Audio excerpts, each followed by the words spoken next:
Morning, morning. Welcome to the show.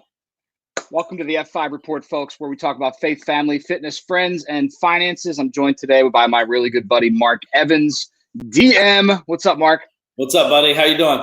Awesome, man. I assume we're going to talk some semblance of finance, relationships, fitness, something along those lines. I know you want to talk about magician versus mule. I'm super stoked to talk about it because we've been rapping about it for, it feels like over a year now. And finally it's here. Yep, it's here, man. You got to add another F to your thing. Fun. I'll do it. We'll call it the F6 report. We'll just change it. We'll just change it up. I couldn't think of any more Fs. It's like, how many Fs can we come up with? I can think of a lot of F. I can think of a lot of words that start with F. It'll be the F10 by the end of the week. Exactly. Oh man. So tell us about magician versus mule for those that don't kind of quite understand what the concept's all about. I love the concept, but for those that are new to it, tell them what it's all about. Yeah, man, as you know, we've been built as mules our whole life, right? From the time we go to school where you have to sit down, shut up, ask for permission to go to the bathroom. And I was truthfully a class clown, so I was the ultimate mule. Like, I just was trying to get out of there. But, what happens, that carries on as we get older. So you go to school from 6 to 3 p.m. in school, and then you get out and you think your life's going to be amazing. And then you go to work from 6 a.m. till 5 p.m. and you got traffic, and now you're dealing with inside politics of other people that are mules. You guys are constantly butting heads, talking about each other, king of the dipshit mentality going on. And, unfortunately, some people just never wake up. Some people never even realize they're a mule. No one's ever said, hey, you might be a mule. This is why people are butting their heads against the wall saying, why can't I get further? Why can't I get further? Well, it's because the mule that you have is taking you as far as you can go at this point. So the magician is more of the mindset. That's powerful to think about. Like, people go through their entire lives. They're upset. They're frustrated. They want to make changes, but they never really conceptualize that they're acting like a mule, right? And then therefore we're exchanging time and money. So talk about how the other half lives, the other, the people who are creating and growing and learning and chasing their dreams, right? Yeah, man, we're all mules, right? Like, I'm not saying being a mule is a bad thing. It's a terrible thing if that's all you do, though, because there's no end in sight, except you're going to get set out to pasture and, i.e., retire, and then you're dead. But as a magician, you and I, like, if we're coming up with it, like, this book it's a lot of mule work in it. You're sitting down, you're conversating, you're writing, you're editing, you're cleaning up, you're editing again, and that's mule work. But there's a destination to the mule where it becomes a magician-like effect, where just like building a company, like, you work really hard for the first, a lot of people coming to me, they're working in the company so hard, they're muling it out, but they've never stopped and asked, how do I become a magician? Well, maybe you need to hire people. Well, I'm afraid to do that. Well, you have to learn how to do that if you want to be a magician. You have to kind of step outside of your boundaries and really put some perspective on it. But, being a mule, it has its place in time, but also you have to eventually realize, what's the magician like? I mean, how does some of the people in this world have accomplished so much more, Joe? We all have the same 24 hours in the day. So, but no one's ever identified and said, hey, well, you could, just because you're a janitor cleaning the floor, the best thing you can do, like that, there's only so much you can do doing that. And I'm not talking bad about janitors. It's just, you got to start a janitorial company, and then you got to roll it up and sell it for $100 million. I mean, that's like thought process. Yeah. So you're not saying don't be a mule ever. You're saying while you're being the mule, make sure you're focused on the right things, right? Make sure you're doing the high gain activities if you're going to do the mule work, right? Well, we all have to. We all have. I think just like knowing that you're a mule is half the battle. Like, so when you, like, because we all do this, we work, and we hunker down. Sometimes we forget to look up and say, oh my God, I just lost 3 months of my life by being a mule. I got to hire these things out for a fraction of what my time's worth to go build something way bigger. So nice. So let's talk about that. First of all, guys, if you're watching this live, we got 20 plus live viewers right now. If you got on just Facebook, we're on 4 different streams right now. But if you guys are watching and you have questions for the DM, it's we only have brief 25 minutes here today. So ask your questions below. We'll try to get them answered. We might even get fancy and take someone on here live. We'll see what happens. But in that concept of trying to delineate what's the good mule work versus the not good mule work, right? Like, how do we decide? How do we figure out what to focus on that we know is going to take us to the magician level? What's that next step look like? I mean, yeah, it's a great question. I'm not good at the tactical side. I just do the work. It's just my brain thinking, I guess. Yeah. But no, it's a great question because I don't know the answer to it. I think it depends on where you're going and where you're at and what resources you have today. Right now, like, I'm muling out on the book. We're going to be doing the book launch, and then we're going to have the tour afterwards. It's all virtual, but it will be a lot of calls. It's a mule effort. I have to, there'll be 50 shows, maybe 50, 60 shows, half hour each one. There's a whole week's worth of work I'll have crammed in 3 days.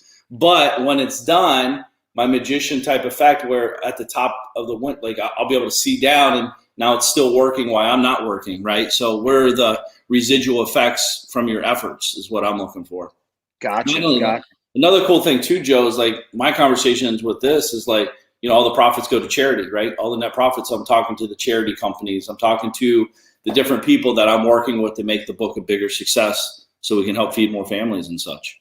That's fantastic. Do you have a high level goal? Like what do you want to see the charity do or, accomplish in the first year or the book release or? No, man. Listen, I stopped setting expectations on that because I'm always disappointed no matter what.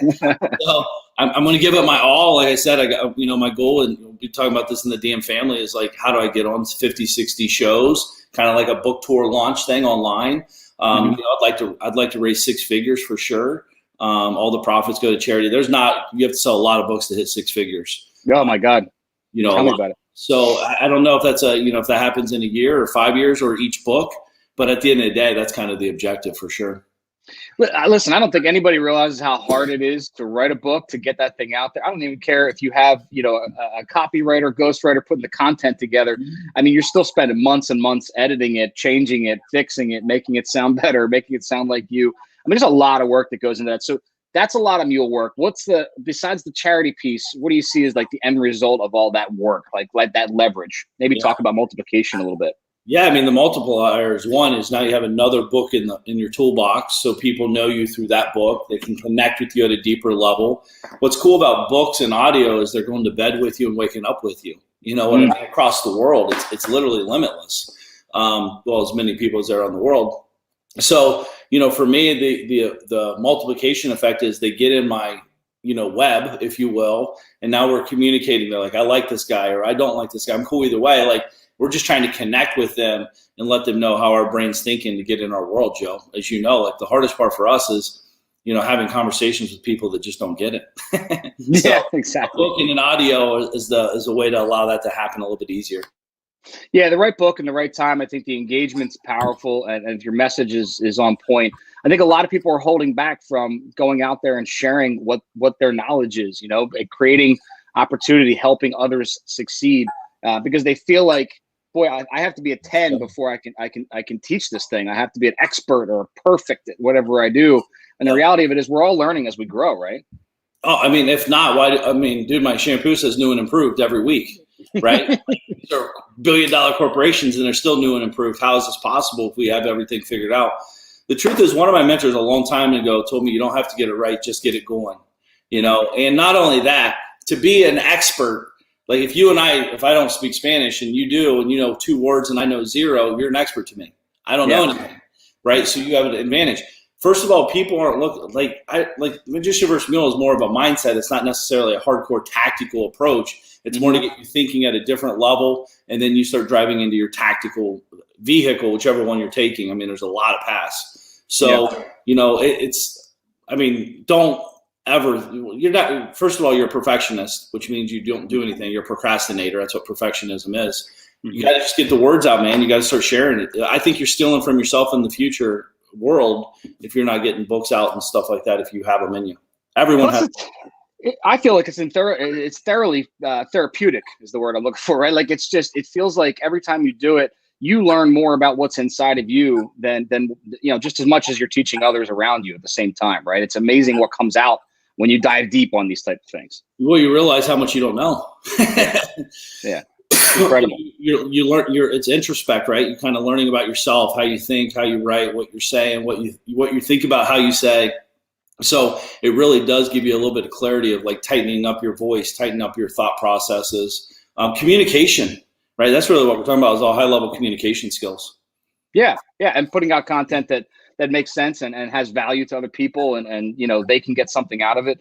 Guys, if you're watching this and you find this video to be valuable, or you think Mark could be somebody you want to learn from, ask the questions below. We'd love to engage. We'd love to interact with you. We're talking being a magician versus being a mule right now, finding out ways to leverage and multiply your efforts so that when you do one thing, it lasts for a longer time and keeps you, more engaged with your audience. So what do we miss, Mark? What else about the book that maybe there's some secrets in there that you want to let out and tell the world are coming? Yeah, no, I mean, I think the secret is there is no secrets, but you know what I mean? But I think it all comes down to is I think really the real big picture of a mule magician is really knowing what you want in life. Truth is, Joe, as you know, most people don't know what they want. Yeah. They'll say, oh, yeah, I know. It's like, cool, tell me. Well, kind of, I want maybe a little, like they don't really know. Yeah. So until you can really dial that in and get deep with, again, I don't think people, well, right now they get to spend a little bit more time with themselves than they ever have. So definitely, things are coming to the top. They're coming, people are getting a little bit anxious. They're getting a little bit itchy, crazy, whatever. So I think inside the book, man, I just pull up a chapter, like, you got to be all in. Obviously, that's our personality. Get out of your own way, right? That's huge for entrepreneurs and just individuals in themselves because they think they know everything. Realizing your value. Joe, you and I've had these talks where we're sitting at the golf course, Tim and Tom, and we're sitting there. It's like, dude, I'm not. Why would anybody pay me for information or knowledge or value? Well, if you don't know your value, how would anybody else? Yeah. I think too, with mule efforts too, right? Like a lot of times people think, it's now, I got to focus on now. You got to move with purpose and urgency. I think a lot of people are just kind of like, hey, what's going on? Hell, see you later tomorrow or whatever, thought auditing, which is, we talk about that all the time. Yeah. So the thought audit's like, what am I thinking about? Why am I thinking this way? Where did this come from? Mom, dad, grandma, grandpa, my crazy world or whatever. And probably the biggest, Joe, is let go of obstacles. So many people are focused on all their obstacles. Like you see this, right? In real estate. Hey man, we're going to start real estate, but I have no money. Okay? Yeah. That's an obstacle. Let it go. And the obstacle typically never serves you.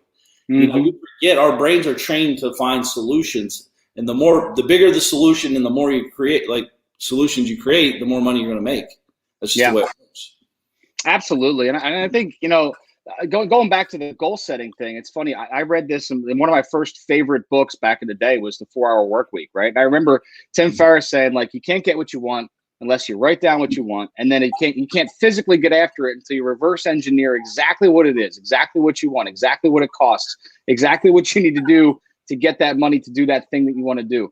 Like just the structure of all that, I think is missing. But I think that, one of the benefits, they say the adversity, it shows you what you should have been doing all along. Like this whole COVID thing comes down, slows everybody down, forces them to spend time with their family, forces them to have time to think, right? And I think that adversity is saying to them, hey, guess what? You could have been planning all along. You could have been laying this out all along. Now's your time to roadmap. You got no other excuse. There's no happy hour. There's no hang out with the boys, right? There's no football games on Sunday. Like why not chase your goals today? Lay them out, right? Right. So what would you recommend to those that have extra time on their hands right now? What could they be doing to level up? I mean, you got to – I'm always amazed that people have goals that don't know what the goals cost or what it looks like.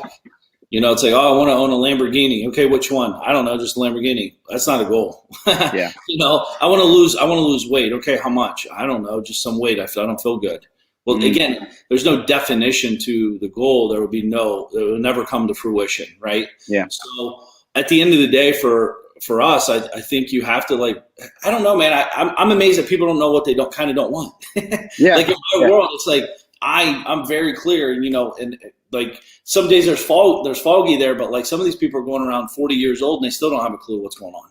Yeah. And that's scary to me. It's like but again, hopefully this is an awakening to them. Yeah.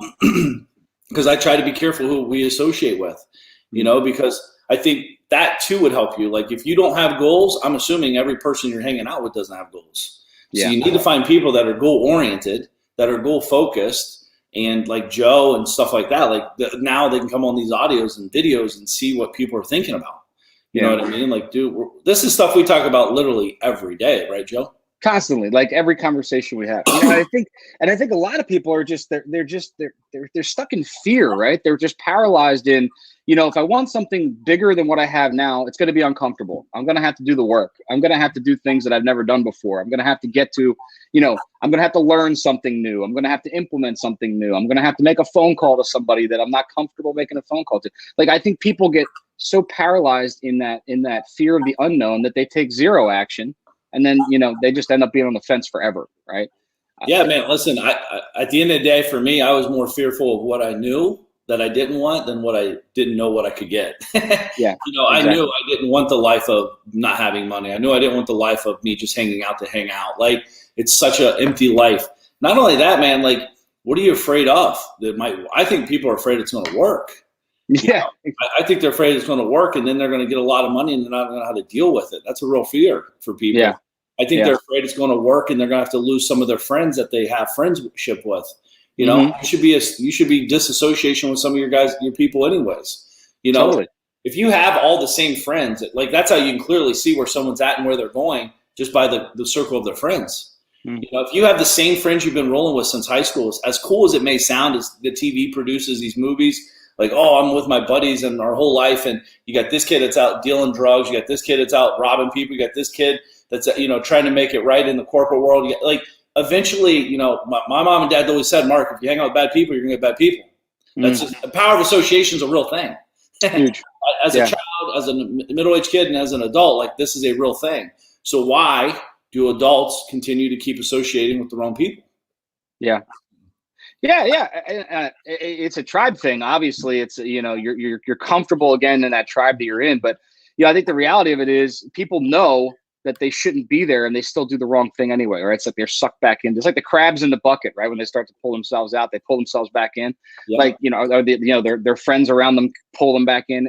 They don't want to lose you, and then in some deep crazy way, like, you don't want to lose that connection. But the reality of it is, like, to get to that next level, generally you need a different tribe. You need different conversations. I mean, our conversations are just completely different than any one of my high school buddies. Yeah, for sure, right? For all of us, that's why these groups exist. Like, how do you guys create an environment that you can ask the vulnerable questions like, hey, I don't know how to make $1 million a year. How do you?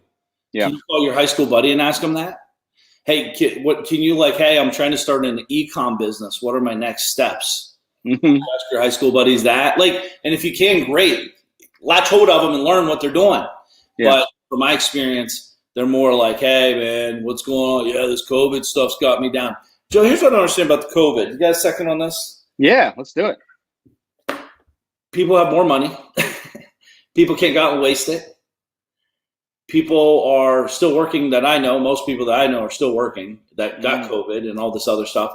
And yet they're still bitching and complaining about how rough it is out there. I'm like, I genuinely think people aren't happy unless they're bitching. No, I agree. They don't have, unless they have some kind of excuse. It's the new hotness right now. It's like, oh, the COVID, my life can come crashing down around me because, that's what everyone says like it could do right now. You know what I mean? But it's like, for those of us that know better, it's like, this is the time to double down. I'm not taking it away from anybody who got sick or died or got hurt during this whole thing. Again, we say this and it kind of sounds insensitive, but the reality of it is, for most of us that weren't really affected physically, well, then you got to fight to not be affected mentally. Yeah. You got to get past that piece too.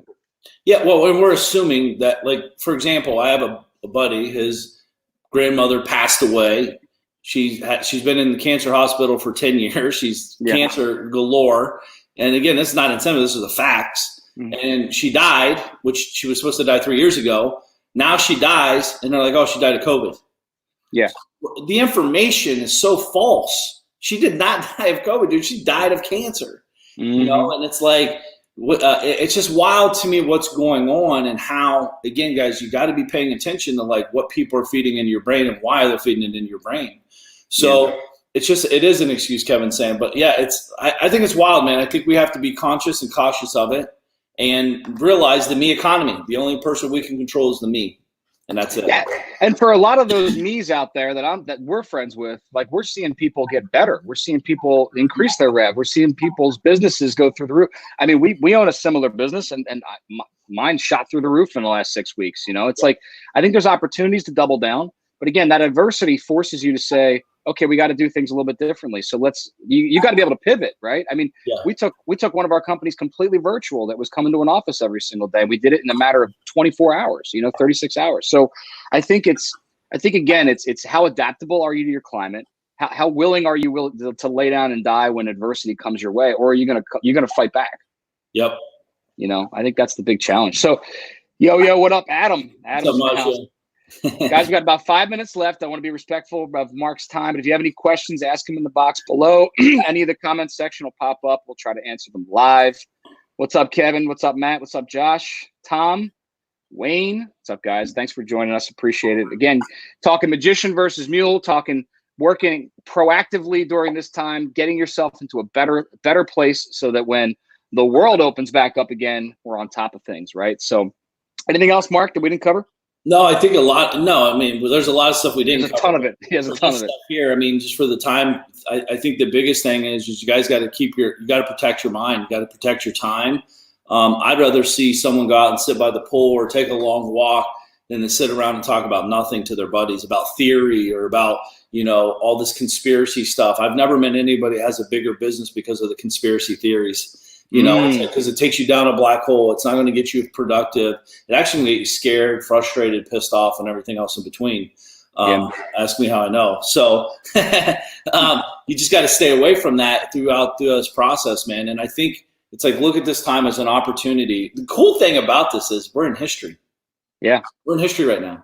It's like we're literally smack dab in the beginning piece of history, page 1 of the COVID. It's 2020. Here's what happened with the markets. Here's what happened with real estate. Here's what happened with businesses. Here's what happened with the economy in general.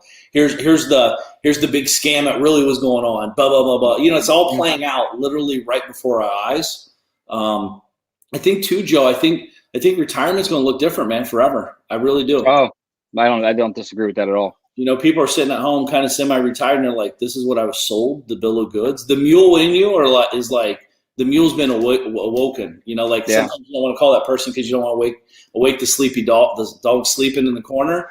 But like this mule's been woken and they're like, oh, okay, this is not what I want.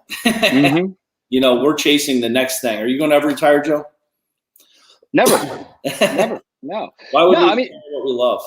Yeah, I don't really understand the concept of retirement as it is traditionally been used all these years. You know what I mean? I think, whatever. That's a whole different conversation. But you're right though. It's going to be rough for a lot of people that are up in the age that have been saving their entire lives and just saw 20% of their, their livelihood get wiped out from underneath of them, and God knows how much more at this point, right? But again, they got to shift. We got to figure out a different strategy, right? There's other opportunities out there, right? So. I think it's a challenge for sure, and retirement is never going to look the same. We've been for decades, they've been saying that the retirement's going to be changing anyway. Now they just changed all the rules and allowed people to pull their 401ks out and their IRAs and all this crazy. It's crazy. It's not good. They're looking for the path of least resistance. The truth is the path of least resistance to the general population will actually make you weaker. I don't think they understand that. They think it's going to save them. It's actually going to weaken them because now you've literally wiped your retirement out. So when you get older, you're donezo. You've taken all your hard work efforts and energies and all this dedication that you've given, and you're going to swipe it out in one swoop because it's easy. And easy is not always good, man, as you know. Yeah, and I think it's also the quickness and speed that, this has been 4 or 5 weeks we've been doing this, and it's like, after 2 weeks of being locked in the house, people are freaking out, pulling their retirements, looking for stimulus checks and everything else. It's like, I think it's a big eye opener for a lot of people to figure out what their cash position is. If you can't go 2 weeks, scary stuff, It is, man. Especially business owners. So, all right, cool. Well, I'll tell you what, Mark, I'm gonna be respectful of your time. Let you go. I know it's 8:27. Get the book, Magician versus Mule. Yes. Also, make sure you guys follow Mark. He's going to do a release this week. We have the IG piece up. There you go. At Mark Evans DM on IG. When's the release? Friday morning? Yep, Friday at 12:34 p.m. Friday cool. p.m. Yep, Eastern Standard. I appreciate it, Joe. Awesome, guys. If you're watching the replay, make sure you go and follow Mark on Instagram, Mark Evans DM, man. Thank you for joining us this morning. Appreciate it. Thank you, guys. Bye-bye. All right, brother.